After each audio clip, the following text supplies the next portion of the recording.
This is Texans TV.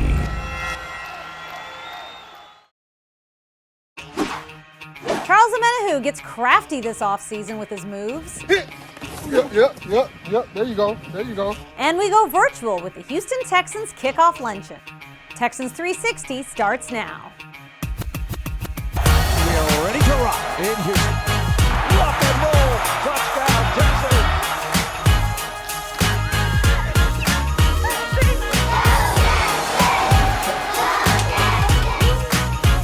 Guess when you think you've seen it all, there's always something else.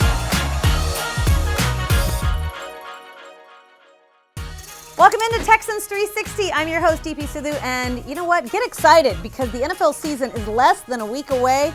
The Houston Texans at the Kansas City Chiefs up in Arrowhead Stadium, and we have so much to catch up with this week. We've got Justin Reid, we've got Charles Omenihu, we've got head coach and general manager Bill O'Brien on the show, and the Houston Texans luncheon went virtual this year, but there were lots and lots of stars.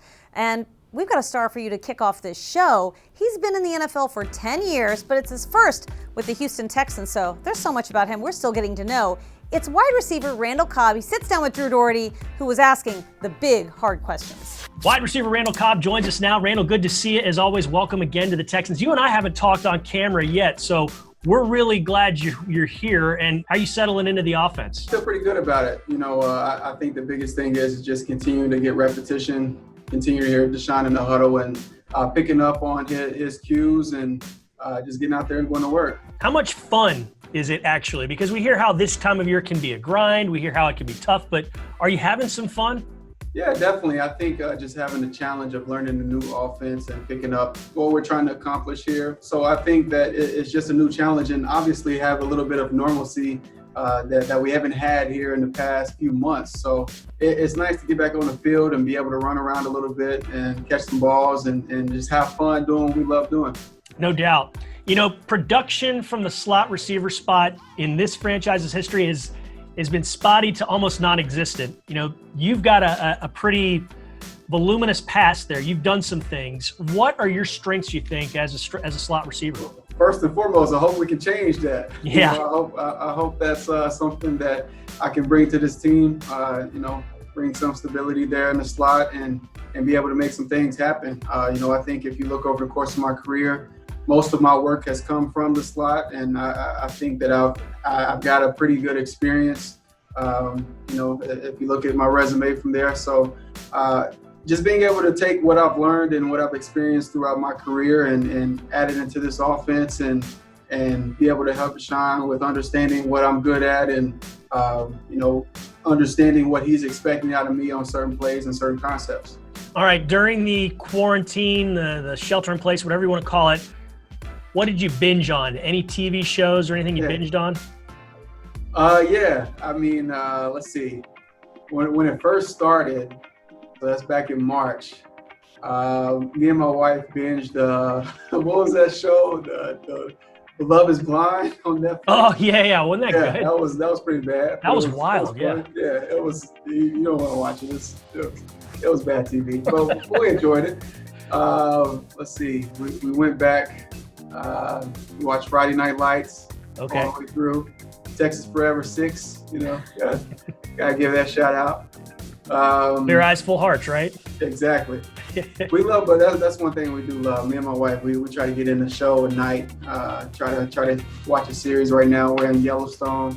That's a really good one. We've been watching that here recently. Hey, on game day, are there any songs, or is there any music that you get ready for the game with? I mean, is there anything that gets you going? I have a playlist called The Calm Before the Storm. So, I try to go through that, try to keep my mood pretty even keel until that last 30 minutes before we go out as a group. So I try to stay pretty calm and collected throughout. So Calm Before the Storm, is it like the quiet storm that Laramie Tunsil listens to? He uses Sade on game day. Did you know that? I didn't know that. I'm gonna have to ask him about that one. But yeah, mine kind of up the same alley. It's a little bit of Lauryn Hill, a little bit of Erykah Badu. So it's pretty much right up the same alley of just trying to keep the emotions down. Okay, we'll wrap it up. I asked this of all your teammates, what's the last thing that you cooked? Last thing that I cooked. Let's see, I made breakfast yesterday morning, so I made some lemon zest blueberry pancakes. Ooh, that sounds pretty intricate there. That's not just a bowl of. Oh yeah, I like to cook. Chef Cobb is a nickname too, if you want to call me that. Chef Boy RC. Chef Cobb, all right. Chef Boy RC. Chef Boy RC. All right, well, Chef Boy RC, it's always great to talk with you, great to catch up with you. Welcome again to the Texans, and best of luck in 2020 and beyond, okay? Thank you, I appreciate it. Hey, Randall Cobb's keeping it real. He actually watched Love is Blind. Hey, I watch it too, guilty, because when you're in quarantine, there's not really much else to do. But you know what? Football season's coming, so he'll have his sights set elsewhere, like the Kansas City Chiefs, the Texans' Week 1 opponent. And if you want to know more about the Chiefs, look no further than John Harris with this week's Performance Report. It's time for the Performance Report, brought to you by Hyundai. I am John Harris, and it's time to take a look at Week 1 opponent, the world champion, Kansas City Chiefs. Yeah, the Chiefs are definitely in run-it-back mode this year. 20 of 22 starters are coming back from a team that had 3 comeback wins in the playoffs, and they took home the Lombardi Trophy. Now, offensively, we know the Chiefs are led by one of the best quarterbacks in the league, 2018 league MVP, 2019 Super Bowl MVP, Patrick Mahomes, and he's obviously not alone. Tyreek Hill, Travis Kelce, guys the Texans have seen plenty. Those are major assets offensively, and Mecole Hardman is definitely a guy to watch.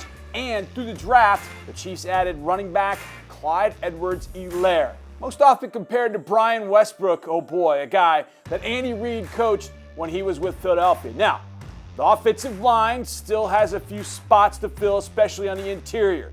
Eric Fisher and Mitchell Schwartz might be one of the top 3, top 4 tackle tandems in the league, but inside there are some question marks. If the offense has got an Achilles heel, that's where it might be. Now, defensively, the Chiefs under Steve Spagnuolo, defensive coordinator, came a long way from the time the Texans saw him in Week 6 to where they finished in the Super Bowl, and I would expect them to take even more steps with a lot of the same personnel. Frank Clark was outstanding in the playoffs in the Super Bowl. Tyrann Mathieu was a first-team All-Pro in the league, in the NFL in 2019.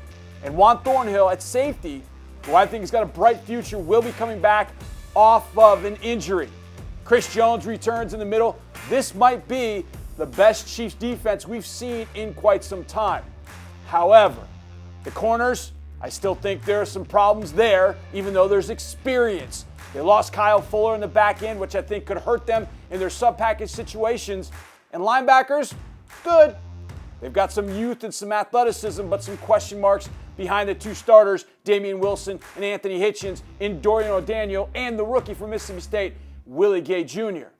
So the Kansas City Chiefs are looking to run it back, and it all starts Thursday, September 10th, against the Houston Texans at Arrowhead Stadium. That, my friends, is your performance report for the 2020 Kansas City Chiefs. All right, this year training camp, we could not have fans attend, so we decided to bring training camp to the fans.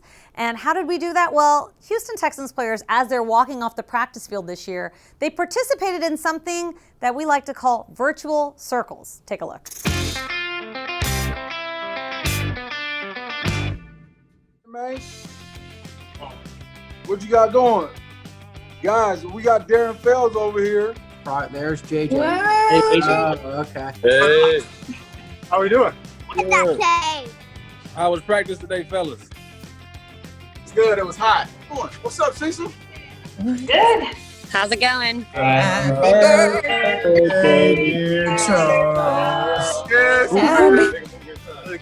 What's happening, fellas? Whoa, ho, ho! Kenny Stills. Doing, man, y'all. Hey, look at this. What's going on, y'all? How y'all doing? What's happening, brother? Thank you. Good seeing y'all. So we got some season ticket holders on the phone. We got a bunch of the Fort Bend Youth Football League kids on here. Kenny got you. You got a word of encouragement for y'all today. Go ahead. Word of encouragement from 1-2. What's the word of encouragement from 1-2? I grew up playing hockey. I was in Wisconsin. I started skating when I was 3 years old, so I would play hockey. How many total receiving touchdowns is the receiving corps going to have this year?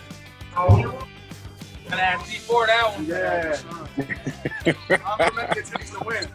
Found out we actually parked at we're doing well. We're actually at the parking lot of HEB. We pulled over so we could do this. Okay. So excited speaking with you. Yes, sir. Never Zoom before. This is our first time. Oh, we had like 1 hour to figure out Zoom. First Zoom. Our first Zoom ever with the Texans. Isn't that historic?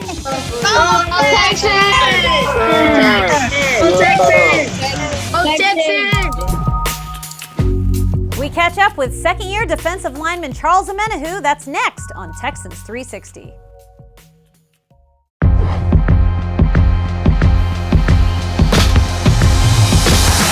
Intercepted. Picked off by Zach Cunningham. Cunningham up the sideline. It's a touchdown for Houston. Brilliant job by Cunningham. Blasted by Cunningham just across the line of scrimmage. And Zach made him feel it. Ripped out at the 1 yard line.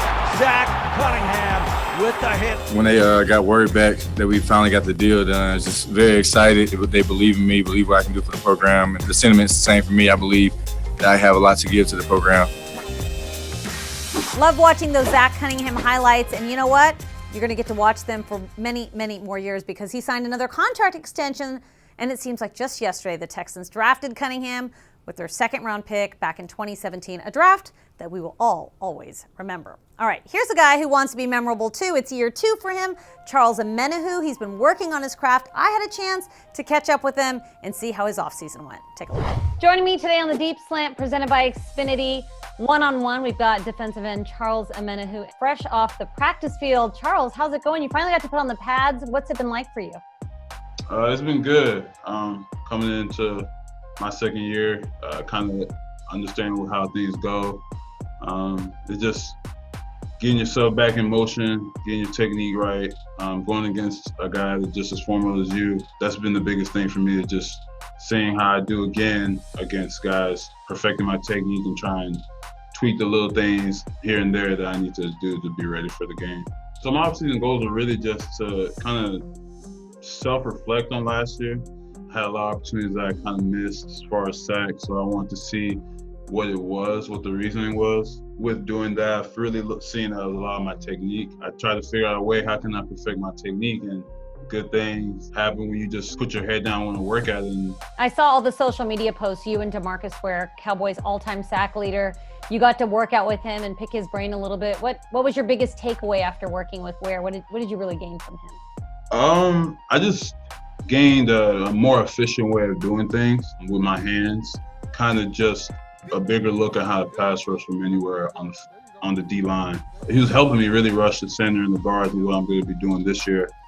And he was able to break it down in a way where I know what my strengths are, I know what my go-to should be, and how to perfect those things in a more efficient way than I was doing last year. Since you're from Houston and you're familiar with Austin, what's your favorite place to staycation or be quarantined in Texas? Oh, wow. Probably Austin. I just know a lot of people over there. Yeah, I know a lot of people over there, very well connected in Austin. Just, it's where I went to college at, so I always have good memories there, fun time. And so Austin's really where I really stay in the offseason, to be honest. All right, good stuff. Best of luck this season. Best of luck through the rest of camp. Charles Omenihu on the one-on-one Deep Slant presented by Xfinity. Charles, great to see you. Always a pleasure. Thank you. What did Coach Bill O'Brien have to say about the offseason and the Texans' Week 1 opponent at Kansas City? That's all coming up next on Texans 360. Welcome back to the Ford Studio, and this week is Kickoff Week. The Texans kicked it off with their annual luncheon. It went virtual this year. The Houston Texans virtual luncheon presented by Amegy Bank was a star-studded event. J.J. Watt, Deshaun Watson, Sam Ponder from ESPN, and many, many more guests. It raised thousands and thousands of dollars as people across the globe were able to sit in and watch this year's luncheon. Here's one special guest that got a chance to really talk about the season, the offseason, all the changes that have been made in stadium. It was none other than head coach and general manager Bill O'Brien. He had a chance to sit down with our very own Drew Doherty and catch the fans up on what's been going on. All right, well, it's good to be with you virtually, and I know you always enjoy this luncheon every time of year. we get to do it, mainly because we're raising so much great money for a lot of folks who could use this help, and Amagi is a great partner and all that. Wish we could all be together, but still fun to do this, isn't it? Absolutely, Drew. I mean, it's an event every year that's a huge event, and the first thing you have to think about is Amagi Bank, obviously, and our relationship with Amagi over the years, and everything that Amagi has done for us, and in their sponsorship, and the relationship that Bob had with Amagi Bank. It was one of the first stories I heard when I became head coach of the Houston Texans. McNair's doing an unbelievable job of supporting this city through the Houston Texans Foundation. So it's great to be with you. Yeah, good to be with you too. You brought up doing great things for the city of Houston. We also want to create raving fans. But at the top of the list, as far as organizational goals, winning championships. You've talked about many, many times how you want tough players, smart players, dependable players. When you look at this 2020 Texans team, how else would you describe, what other qualities would you describe your squad as having in addition to those? I feel like we do have what we call DTS. We have dependable, tough, smart guys. We also have guys that really care about the team. They care about their role on the team. They care about getting better. They care about communicating with each other. We have veterans that are very professional. They come to work every day. They approach the meetings, the walkthroughs, the practices in the right way. Very smart players. So, I think to me, it's fun to come to work every day to work with these guys. You in your career, you're no stranger to being in ultra challenging situations. How does the pandemic this offseason rank, or how has it affected you as far as being a challenging situation as a head coach, as a general manager?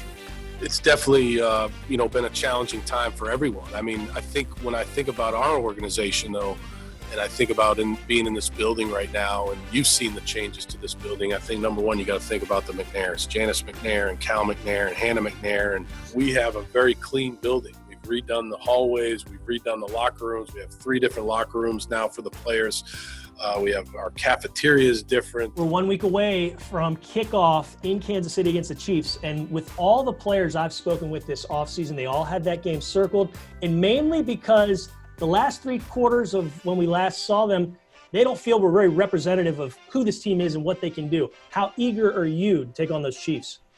Yeah, we're excited about that. I mean, anytime you open up against the defending Super Bowl champions and you've lost to them in the playoffs, after we had a lead on them, we've talked about all that. We've watched that tape this training camp, and we've worked hard to put that behind us and move to this game. Now, we're excited about the opportunity. We know it's going to be tough. Our guys are ready. They've had a good camp. They're ready to go. All right, Coach, best of luck on the season to come, and we'll see you again very, very soon. Take care. Thanks, Drew. Good to see you. We've got a special award for a special Texans player. That's coming up next on Texans 360.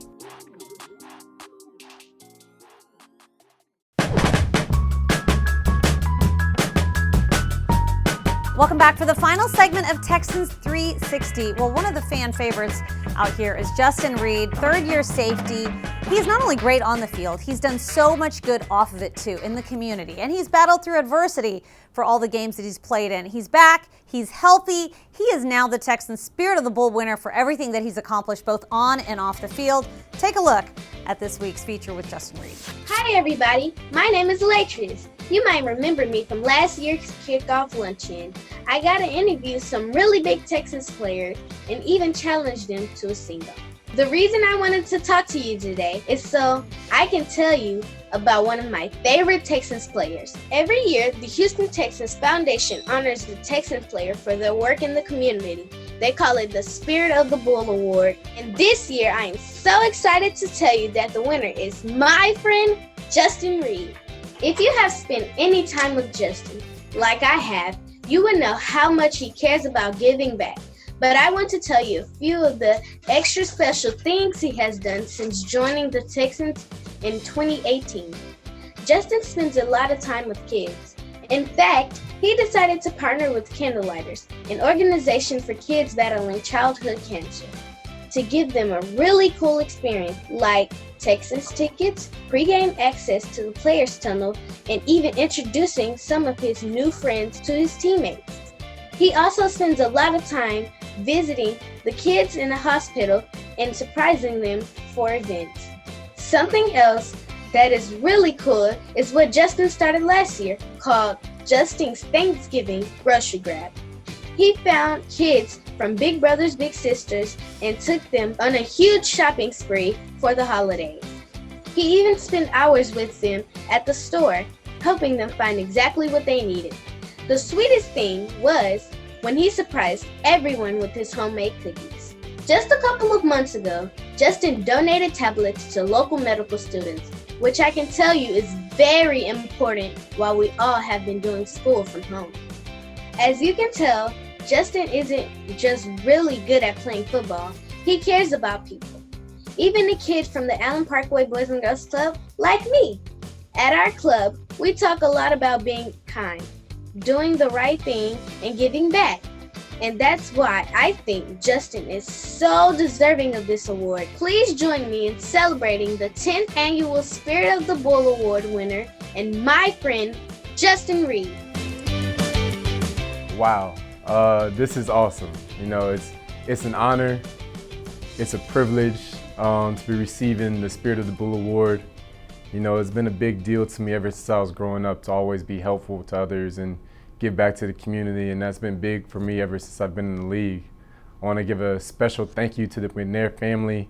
Every year that I've been in the NFL, they've always been willing to give back to the community and support in all the different avenues that they do it, and I think that's just awesome. And I want to give a special shout out to my girl, Latris.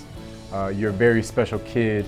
It's been a privilege watching you grow up and turn into the special young woman that you are, and I'm excited to see you just continue to grow and do special things in your future. You know, I'm at a loss for words right now. It's a really cool award and experience, and I'm just honored to be the recipient of it for this year for the 10th annual award. Thank you. Head coach and general manager likes to call players dependable, tough, smart. There's no one more dependable, tough, smart than Justin Reid or this crew, because this show would not be possible with everyone that worked on it. They were also dependable, tough, smart. Special thanks to Tyler Marcotte, Tyler Suddarth, and all of you fans out there watching, because you know what? We're just days away from kickoff and cannot wait to see you every single week right here on Texans 360. In the meantime, be sure to check out HoustonTexans.com because we've got lots of these features and lots of these stories if you love what you see on tonight's show. So thanks so much for watching, and as always, go Texans.